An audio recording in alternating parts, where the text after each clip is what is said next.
Kelly, thank you so much for being on the podcast today.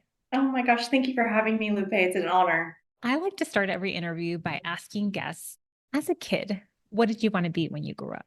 Oh my gosh, I love this question so much. I wanted to be a waitress. I loved serving people. I had a waitress outfit. It was pink and it had ruffles. And I literally can remember to this day when I was serving my aunts and uncles, Oh, yes, taking their orders. And that's what I wanted to be when I grew up. oh.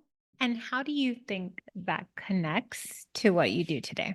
Oh my gosh, that's such an interesting question. As I was saying that out loud, I was thinking, oh my goodness, of course I wanted to be that because I've spent years in the hospitality business, actually owning my own wedding planning business, event planning business, and also just in human resources as a HR consultant, serving so many people. And so I've always just known that I've wanted to work with people my entire life and show up and serve them. And so, yeah, that started at a really young age.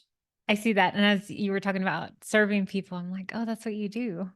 I You know. It is serve. what I do and love. Yes. Kelly and I met when Jose and I were getting married. So Kelly was our wedding planner and she made our day the most magical day. Oh, And we became friends through that process. I believe our wedding was the last wedding you did before you left wedding planning. Is that right? I believe so. It's funny you say that. I was just talking to my husband this morning as I was recollecting about how we met and your wedding. And yes, actually, I believe your wedding was the very last one that I did. So you closed out my career. A bang. It was amazing. Oh, Well, and as you were planning our wedding, and something that I want to make sure we talk through is your husband hit his head in the car door, taking out the car seat.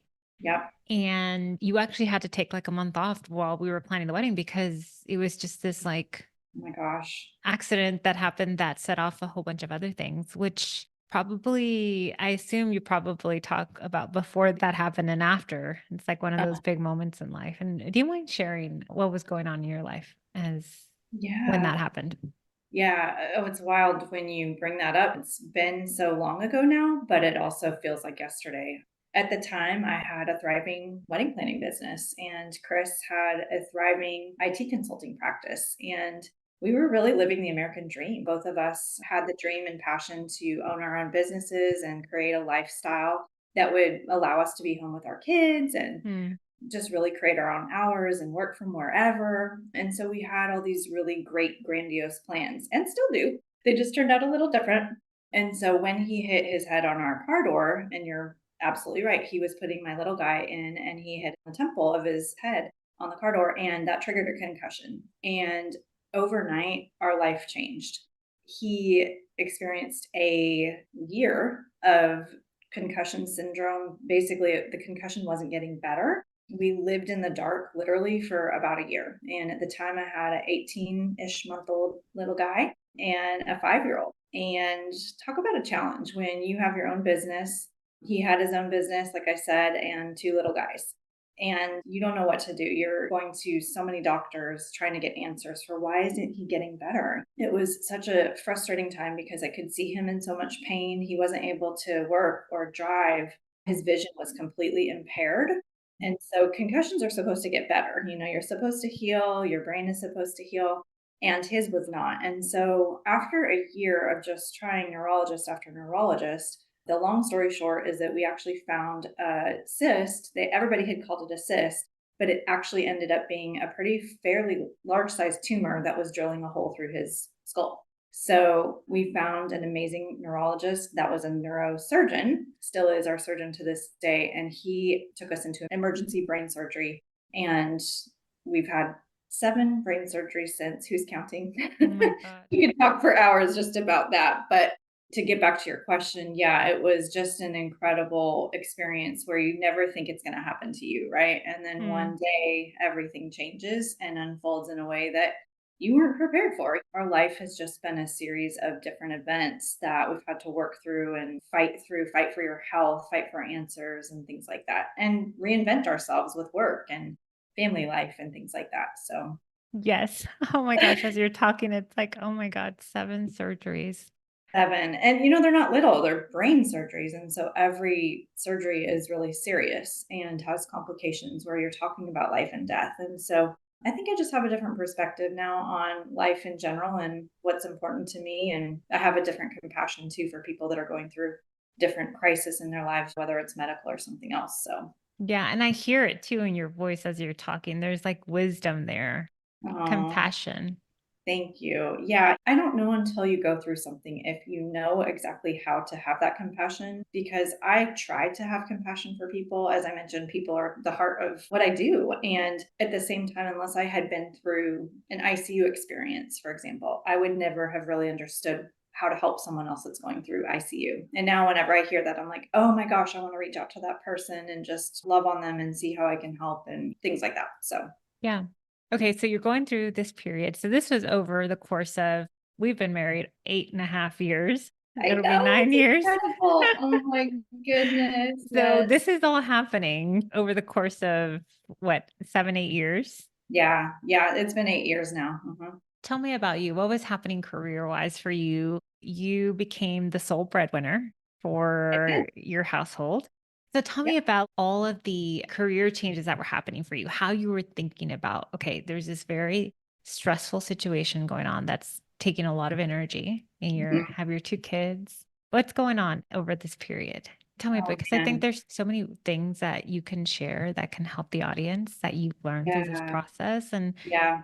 I know that's a big period to talk through, so No, I can narrow it down to a few things I think that would really help people that might be going through similar things or that might be in the future. And first and foremost, people got us through the last 8 years, like yourself. I mean, it was not an accident that you and Jose were the clients that experienced this with me. Your family was so gracious with us. And so that helped carry us through, honestly, is having people by our sides, whether they were clients or friends, neighbors that carried us through. We were blessed tremendously with the people that surrounded us. It wasn't unexpected, but it was overwhelming by the amount of generosity that we were given with people's time and financial resources to help us and just anything and everything to keep our family afloat, literally. So, yeah, what I've learned is some days it's literally 1 hour at a time. mm, You are in a space where there's a lot of stress, there's a lot of anxiety, mm, unknown answers, a lot of unknown answers through the years. Still to this day, we have some unknown answers. And learning to rest in that peace while you still have unknown answers, that we still have this one and precious life to live. And so, what can we do with what we have? It isn't ideal. It's not what we thought life was going to look like. But yes, you mentioned I transitioned into being the primary breadwinner, for example. That's one situation that was unexpected. And with that, it was a decision of, you know what? I need to actually re enter into corporate America and have stability. In the middle of chaos at home, I needed stability financially. I needed stability from a medical perspective, actually, even from like a schedule. I needed to actually mm, go into an office, mhm, have coworkers, just have a different energy outside of my home that was so mm, stressful because I was working from home and Chris was too. And so re entering the corporate space was actually the most healing thing for me at the time mm, because, yeah, and I was really upset about it at first because I had built my baby. Sweet Pea Events was my baby, it still is. But looking back, I grieved a little bit. And then I was really excited about what the future held with that new opportunity that I had. So that really started the last 8 years of re entering back into kind of that HR space. I had always done HR through the event planning years in different aspects, but really immersing myself back into HR as a full time career was new. and just for the audience to know, so you were an HR director before you pivoted and launched your wedding planning business. So you Yes, had that background. You'd been in HR for how long before you pivoted to wedding planning? 15 years. Yeah, it wasn't like I just had to figure HR out and I went to University of Washington and studied HR in school. It's always been part of my DNA and I love human resources as an industry. And I actually was teaching wedding professionals around the country business planning. I had a business partner and we were doing all sorts of workshops and I was teaching event professionals human resources practices. So I never really truly stepped away from HR. But yes, that's a good point. I was with Starbucks and Accenture and some of the big name corporations, and it was a blast. And then I had the desire to do my own thing and try event planning. I knew in my heart that I wanted to do that. So I'm glad you brought that up because my career has been a complete zigzag, has not been a traditional path. And I love the experiences that it's brought me along the way because it really has shaped who I am now today as a professional. I love that you shared that it was healing for you, even though you didn't know it at the time. There was a little bit of grief Mhm. as you left your wedding planning business to go into corporate, and that it was healing, and that's what you needed, stability at works while there was so much chaos going on at home. So much, yes. And that was a season that lasted for a couple of years. And then I did have the opportunity to get back into being an entrepreneur. And so that's the other point that I wanted to bring up is that with me personally and what I coach, a lot of people that are in transition like myself through the years, whether you're dealing with a loss or a divorce or whatever, right? It's okay to just not know what the next step is sometimes and ride out the season that you're in. And so I had a great experience for a couple of years in that position. And then I was ready to spread my wings and fly again. I was talking to one of my former coworkers, actually from Starbucks, and Hmm. he started an HR consulting practice. And I said, you know what? If I could ever work with someone again, it would be Cam in a heartbeat. And so I reached out, we talked, and it's been 6 years now. The rest is history that we've been doing the consulting work together. So now we consult small to medium sized businesses, and it's officially the lane that I know I'm going to stay in for probably for the rest of my career. Oh, wow. Yeah, Wow. it's been really fun. I started this podcast because I wanted to motivate people to do work they love, to figure Mm, out a way to be paid to do work they love. And you were doing work that you loved when you were doing the wedding planning. huh? And then circumstances push you to be creative and figure out something else. Yeah. And then things changed again and you went back to entrepreneurship. Tell Hmm. me about figuring out what you were going to do. Tell me about doing work you love because we think maybe I'll find the work I love and then I'm going to do that. But Hmm. family life kind of surprised you and Yeah. took you in a different direction. So tell me, what are your thoughts on all of that?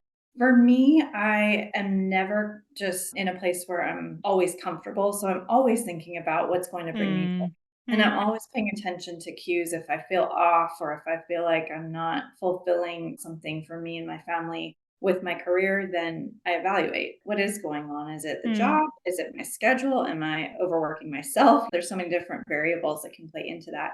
And for me, what I've found is what brings me the most joy is when I am able to make an impact. With HR consulting, I'm able to make a pretty significant impact on organizations and help in a variety of different ways. And then I saw a need in the marketplace for candidates that are navigating the really crazy world of recruiting right now. I saw an opportunity to start a resume writing business. And again, that is something that is bringing impact to candidates' mm, lives and impacting their families. There's nothing better to me now when I get a text from a candidate that says, I landed a job. Thank you so much for your help. And so getting back to your question, I think for me, it's what fuels my soul, what helps fill other people's hearts, and really does make that impact in their lives. And how did you figure that out? So you're having all this chaos at home. You're Yeah. needing to find a job that gives you that Yeah. stability. Yeah. Were you thinking, okay, I'm going to find something that I'm able to do impact? Did you learn that along the way? What would you say to someone who's trying to figure it out, right? And Yeah. I would say be open to opportunities. If you are closed minded and you aren't open to talking to different people about mm, different options, that's where I think I could have gone down a different path and I would have not been as happy right now because I wouldn't have been doing what I wanted to do. But I have talked to so many different people in different industries and mm, colleagues I trust, and they affirmed for me that this was the right path. Could I go back to corporate and do a director of HR job again? 100%. That is an option. Almost every year, I evaluate that. Is something that I would want to do? Is that what would be best for my family? And the answer so far has been no, that's not the answer. And so it's not shutting down opportunities for me ever. It's just constantly evaluating if that makes sense and getting a lot of insight from other people because I don't always know when I'm in the middle of chaos. I don't always know what's best for me and my family. Getting wisdom from outside counsel has been extremely helpful just to understand what some pros and cons might be that I'm not even aware of. and then there's a theme coming up for me, Kelly, around people, around maybe two. One, asking people for help or allowing the help to come in. And second is humility, being humble enough to say, okay, I know I was doing this business, I had this thriving wedding business. That's not what I can do right now. Let me go back to, because I'm sure if you've been an entrepreneur for as long as you were, going back to working for someone probably was a tough transition. Yes, it was tough, and I had to come to terms with I couldn't control my situation at home, and I had to settle with that and be okay with that and Mm, just know that what I mm, was doing was best for my family, mm, and kinda set aside my selfish ambitions and pride, and so it's interesting you bring up humility because I did not like asking people for help. That was definitely something that I struggled with. I am independent, I've got this, I don't need you. That was me 8 years ago. Now I am like, "Come on. Who wants to help me? I need all the help I can get." And so I think that that has helped me too in my career to say, "You know what? I haven't figured all of this out yet, and I would love to learn from other people and gain that wisdom that I was talking about." So, yeah, I mm, think you're picking up on that big time, the humility piece that I'm still learning every day, but a lot of us, myself included, were very prideful. I didn't want to give up what I had built. I didn't want things to change. I thought it might be like an embarrassing look in the industry. So silly mm. looking back. But normal. So, yeah, and I was, I think, more concerned about what other people would think, honestly, at the time instead of what I wanted to do. So Mm, I think there's some of that that goes on sometimes when people are looking at changing industries or careers. It's what are other people going to think or say? And really, it's just at the heart of who you are as a professional and to figure that out. So and that's normal. And I know I experienced that too when I was pivoting away from accounting to coaching. I thought, what are people going to think? And totally. not even the people that I was closest to. It was like the random coworker I worked with 5 years ago Isn't that or crazy? something. Yeah. Yes. Yes. I mean, same, Lupe. It's so interesting that even subconsciously, I think that way sometimes, even when we don't intend to. So, Mm. And something too that I've noticed with people that want coaching that are wanting to switch careers or pivot is they'll say, I've been spending a lot of time on job search sites looking for jobs, trying to find a job that fills the checklist of things that I want to do or that might jump out at me as the correct job or the right job for yeah. me, the Yeah. next job for me. And what I see is missing when they start telling me what they've been doing to find the next thing is that they're not reaching out to people. Right. Yes. They're Yes. on their they're on their Yes. computer That. scrolling, right, at Yes. night trying to see hoping that the job will, like, jump out Yes. on the screen. They're posting and praying that someone is going to see their application and their resume. You're 100% correct. Yes. Or sometimes they haven't even gotten to the point where they're even applying yet. They're just hoping that they'll see the job description, right? Oh, And wow. Yes. so what would you say to those people? Having talked about just your I mean, you have 2 sides of it. One, you said when you were trying to figure it out, you're reaching out to all these people asking for help. What are their thoughts? What are like Yeah. their advice? And then second, from the point of view that you write resumes, that you are in Yeah. this world, what would you say to a person thinking about pivoting? Yeah.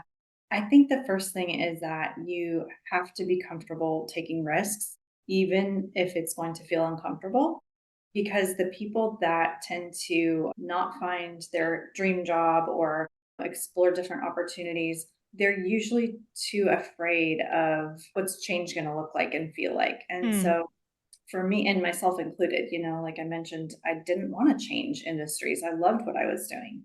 And so it was really just challenging myself to say, you know what?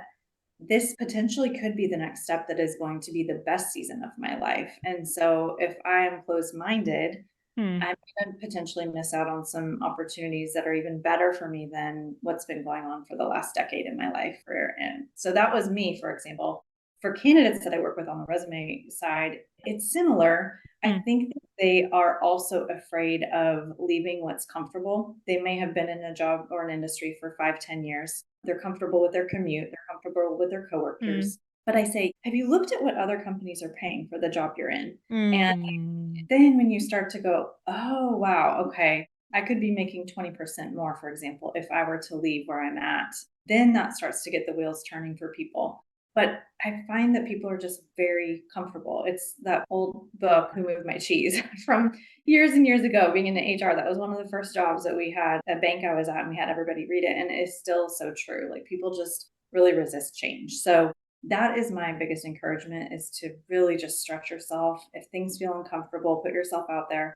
This is one thing that just came to mind actually. People read a job description and they take it verbatim. They look at the years of experience, and if it says requires 3 to 5 years of experience and maybe they have two, they go, oh, nope, I can't do it. And I'm like, oh my goodness, don't discount yourself. The person who wrote that job description, that's ideal. That is perfect state, but sometimes there is not a perfect state. And if you have the aptitude, the capability, and the passion, and you align with the culture, oh my gosh, I'm not going to overlook someone because they only have 2 years experience versus 3 to 5 that we might be looking for. So, Interesting.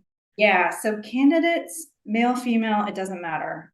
Whoever you are, they are looking at a job descriptions, and 9 times out of 10, they'll just say, I'm not qualified, if it's a position that they feel is going to be too much of a stretch for them. So that's what I love to do, is challenge people back and say, why not? Why not you? You Mm, know, you have everything and then some that you would bring to the table for a job like this. So mm. that's just one really tactical way that I would recommend to people stretch themselves and look at career search in a different way than you might be already. And I remember reading, you probably heard this, that women only apply if they meet 100% of the items in a job description versus men are like, oh, I meet most of these or some of these, I'll go ahead and apply. And so that Yeah. tends to hold women back. Is that Yes, something that you see in your role?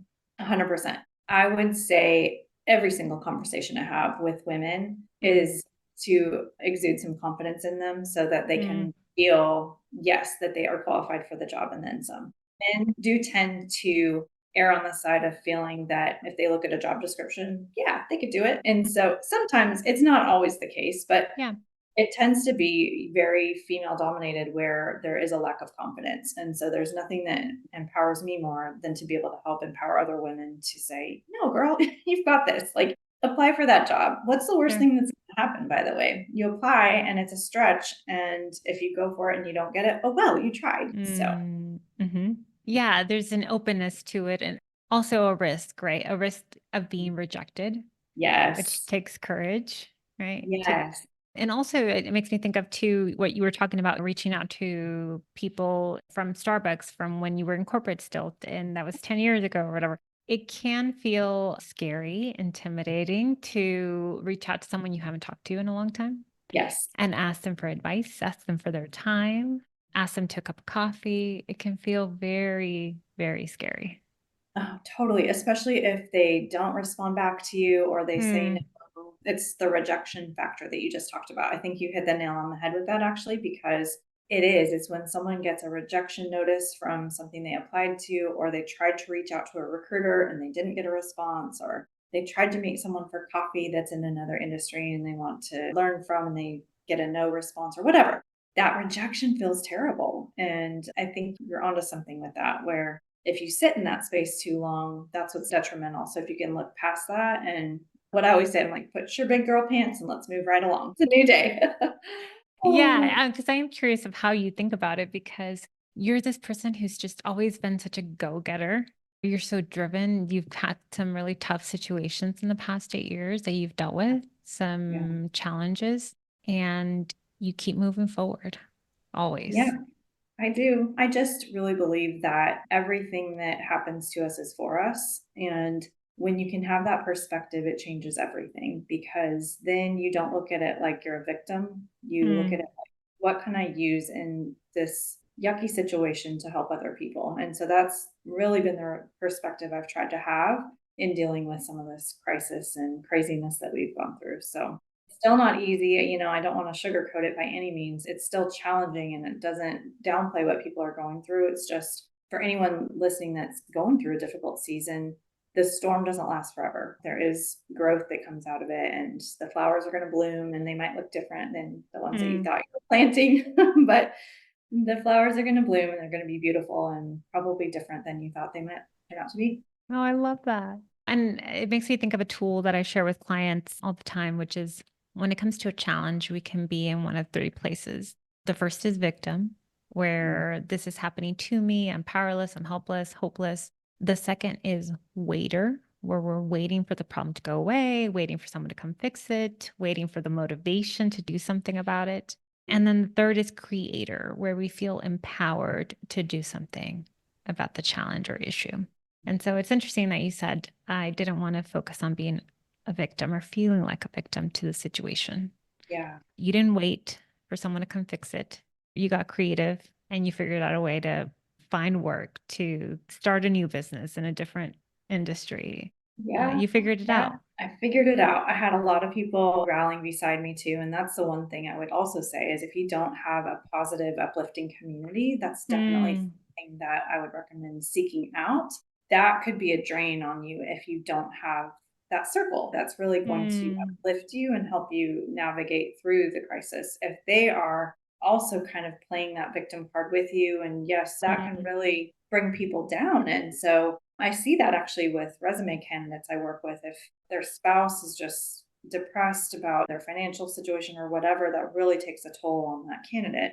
On the opposite, if the spouse is hopeful and excited about what the future holds, even if it's a tough financial time and the person just lost their job, it's such a different outlook that that candidate has in navigating that experience. So yeah, it's so important to have an uplifting circle. And if you don't, you might need to make some tough decisions about, who you might need to weed out of your life. mm. And how did you go about creating that community for you and your family?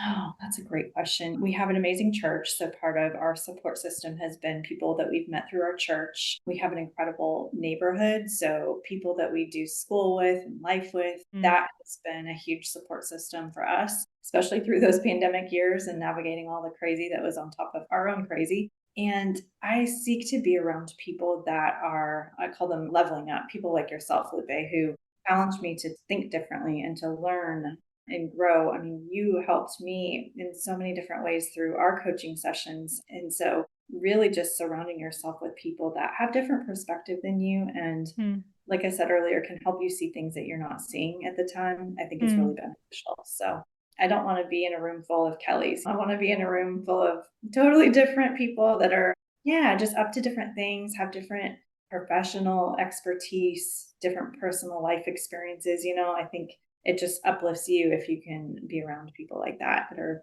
yeah, just on different paths than you are sometimes. yeah.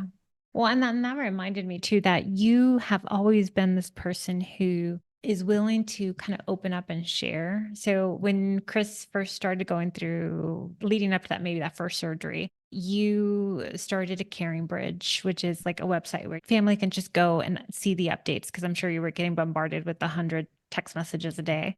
And Yes. so you just started updating every day or every so often when you had an update on how Chris was doing. And I remember me and Jose would like go to the website just to see how's he doing? How's Chris Mhm. doing? How's Kelly doing? Yeah. And you let us in and you let your community and your friends in. And we all wanted to help. We all wanted to support you. And so going to that caring bridge was wonderful for us. And I think that that's something very special about you. And I even see your emotion coming up Yeah, as I'm you're like, you are making me cry.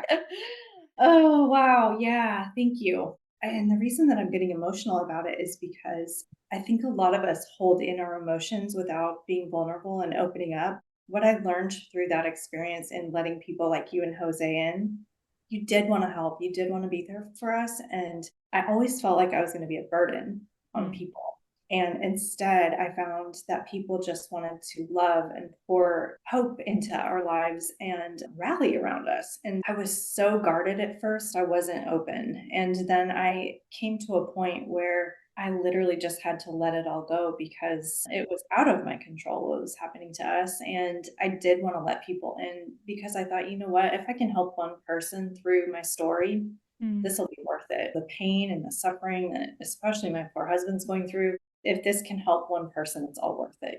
So yeah, it's that caring bridge journey was also therapeutic for me because there were a lot mm, of late dark nights where I was alone in the ICU room and all I was hearing were those crazy hospital dings and bells. And that was a place of solitude where I could process and really just let my community know how we were doing. And that too was very healing for me to be able to write. And now I actually look back at it sometimes when we're referring to like, when did that happen? And when was that surgery out of the seven? It's become kind of a cool way to look back to and see how far we've come. yeah. And I was going to say, I bet it was healing as It was. you didn't feel alone.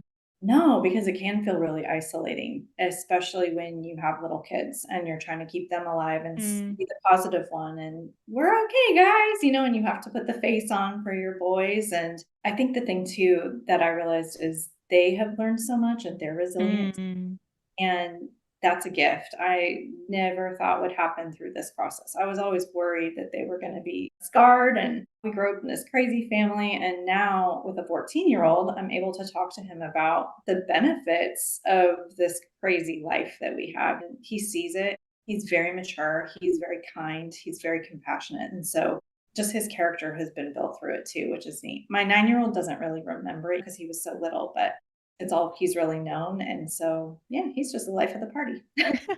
Along for the ride, he doesn't think we're weird. Well, and the Oh, fact that you're saying 9-year-old when you had a baby when we met you. I mean, he wasn't a isn't that baby, he crazy? wasn't under 1, he was 18 months, basically a little toddler. He's a Um, little yeah, he's Kelly, thank you so much for being here today. How can people work with you? How can people learn more about you? Oh, thank you, Lupe, it's been an honor. They can find me online, I'm on LinkedIn, and they can also find me at Nevada HR Team, that's our consulting business. It's Kelly, Kelly, at nevadahrteam.com. And then our resume writing business is myresumeteam.com. And yeah, I just love to serve any candidates that we can to help through the daunting process of finding a new job. Thank you, Kelly. Thank you, Lupe. You're the best.